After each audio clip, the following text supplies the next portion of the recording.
অনেকেই ভাবেন যে আমার তো ভোটার কার্ড হারিয়ে গেছে বা খুঁজে পাচ্ছি না, আমি কী করে ভোট দেব?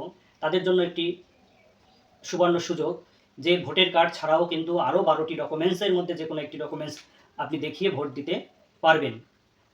তার জন্য আপনাকে আপনার যে এলাকার নির্বাচনী তালিকা বা আপনার বুথের যে নির্বাচনী তালিকা ফাইনাল লিস্ট, সেই লিস্টে কিন্তু আপনার নাম থাকতে হবে। তাহলেই কিন্তু আপনি এপিক কার্ড ছাড়াও 12টি ডকুমেন্টসের যে কোনো একটি ডকুমেন্টস দেখিয়ে আপনি ভোট দিতে পারবেন। এই 12টি ডকুমেন্টসের মধ্যে রয়েছে পাসপোর্ট, ড্রাইভিং লাইসেন্স, আধার কার্ড, প্যান কার্ড, ব্যাংকের বই, পোস্ট অফিসের ছবিসহ আপনার যে পাসবুক, জব কার্ড রাষ্ট্রায়ত্ত সংস্থা কর্তৃক, এবং আপনি যদি সরকারি কর্মচারী হয়ে থাকেন বা বেসরকারি যে সংস্থায় চাকরি করেন সেখানকার যে আই কার্ড, এবং যদি আপনি পেনশন হোল্ডার হয়ে থাকেন তার কাগজপত্র।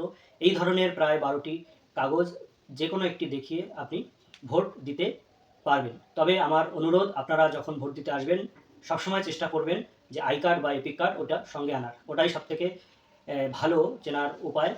একান্তই যদি আপনারা এটা না পান বা নিরুপায় হন, তখন আপনারা ওই 12টির মধ্যে যে কোনো একটি ডকুমেন্টস এনেও কিন্তু আপনারা ভোট দিতে পারবেন। যাই হোক, তথ্যটি সকলের মধ্যে শেয়ার করে সকলকে বিষয়টি জানিয়ে দেবেন। ধন্যবাদ সকলকে।